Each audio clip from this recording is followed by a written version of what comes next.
드디어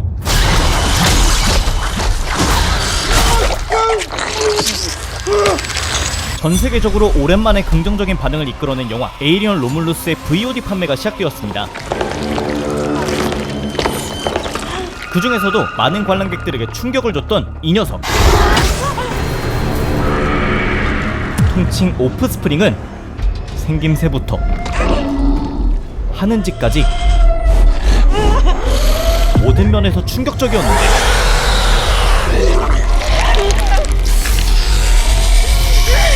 오늘은 도대체 이놈을 어떻게 제작했는지부터 다양한 제작 비하인드를 알아보려 합니다.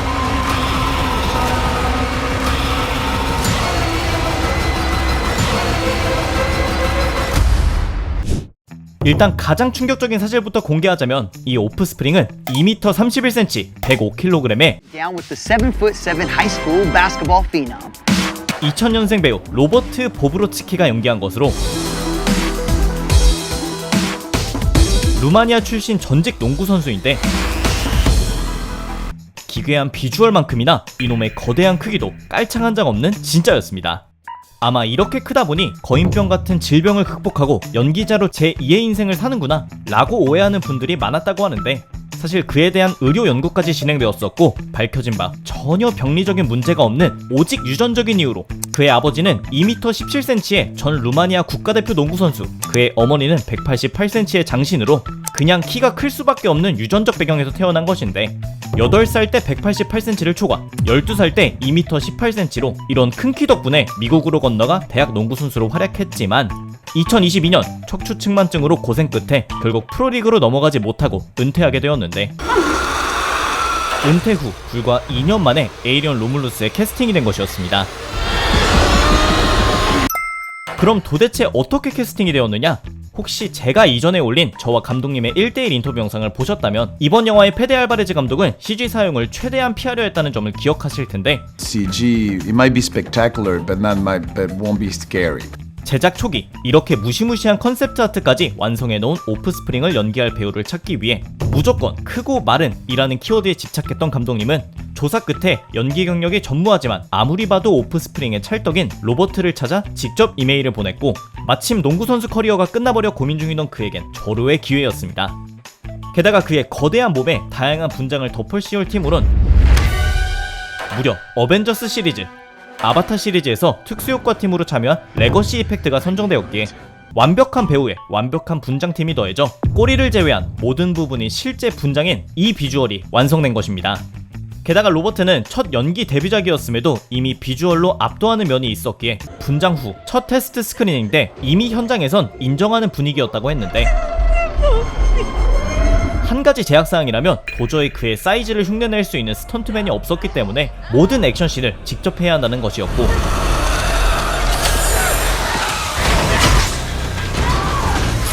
때문에 제작진들이 무리한 액션을 요구하기보다는 로버트가 할 수 있는 동작에 최대한 맞춰서 촬영을 진행해야 했다고 밝혔고, 덕분에 팔다리가 너무 길기 때문에 나오는 로버트의 이런 느릿느릿한 이질적인 느낌이 오프스프링 캐릭터에 잘 녹아들며 이처럼 역대급으로 기괴한 장면들이 탄생할 수 있었기에 충분히 잘 소화했다고 생각합니다.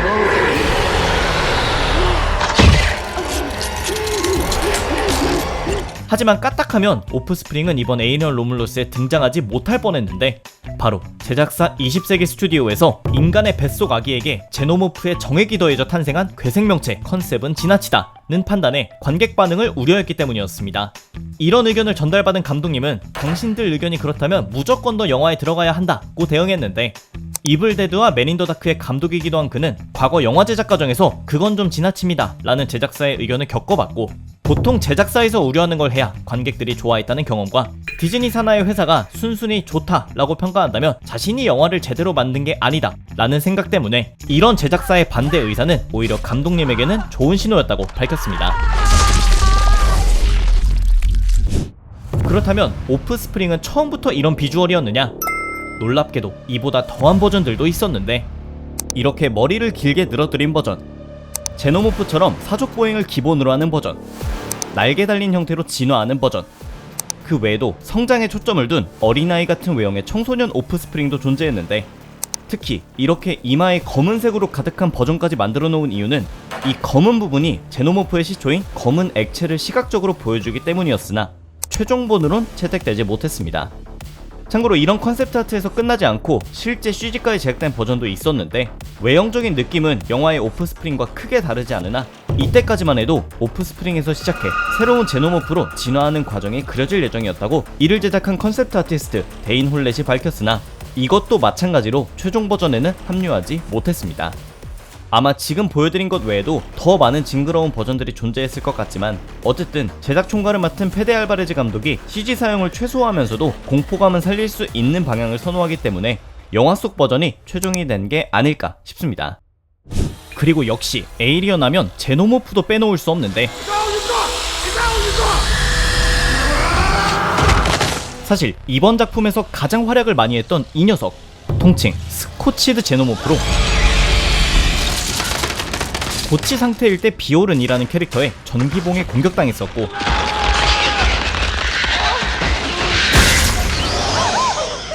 이때 생긴 그을린 상처 때문에 스코치드 제노모프라는 명칭이 생긴 것입니다.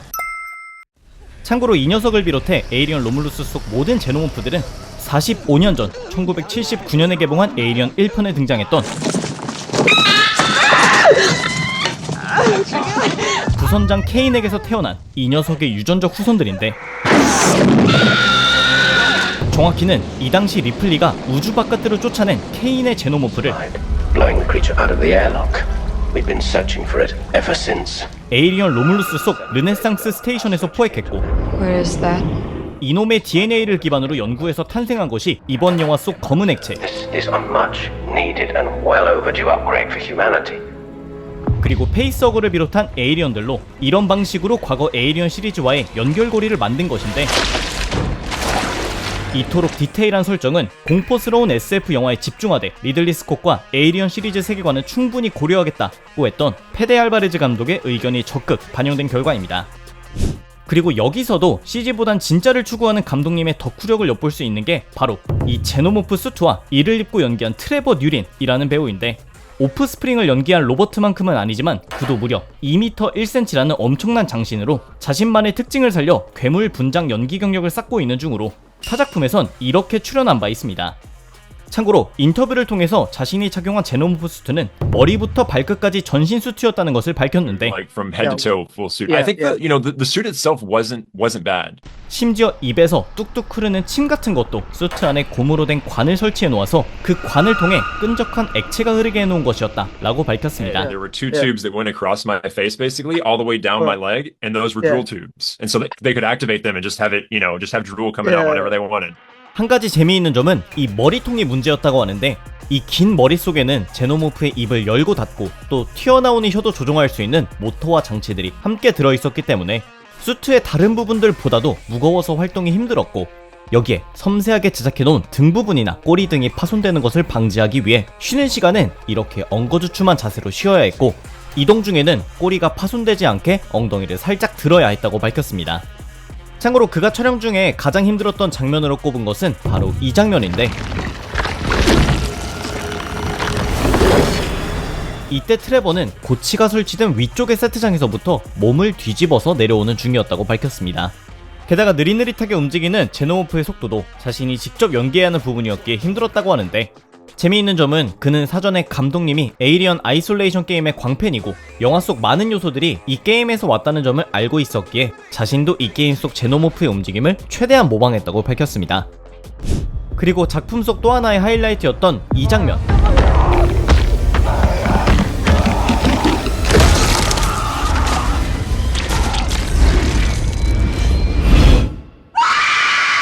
이는 제작진들이 개봉 전부터 CG가 전혀 사용되지 않았다고 대놓고 이야기해서 놀랐던 부분인데 이것의 비밀은 나바로 역의 배우 에일린 우가 상반신에 실제 몸처럼 제작해놓은 바디수트를 착용한 것으로 이 속에 넣어둔 체스트 버스터가 바디수트를 뚫고 나오도록 설계한 것인데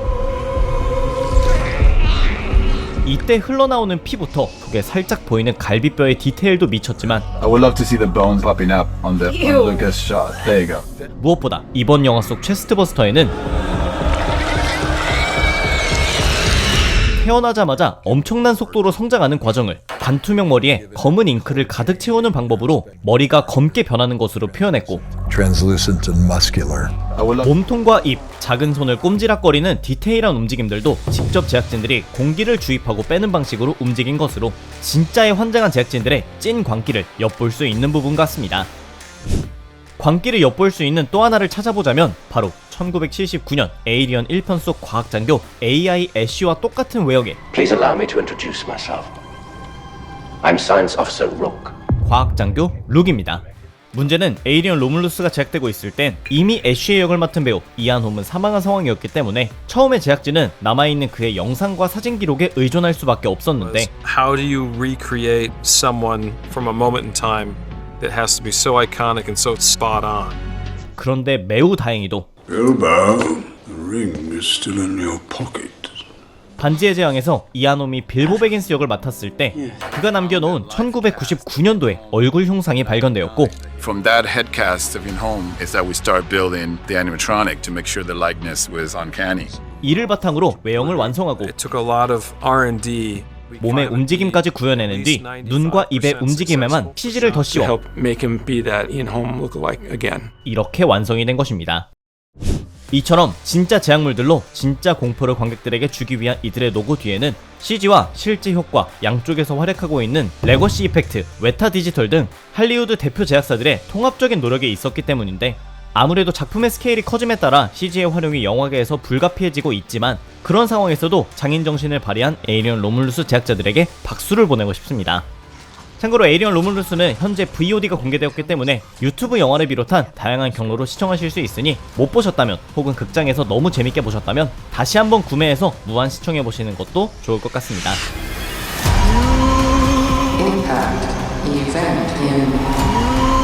오늘의 영상 여기까지였습니다. 재밌거나 정보가 도움이 되셨다면 추천과 댓글 그리고 구독도 부탁드립니다. 감사합니다. 지금까지 삐맨이었습니다.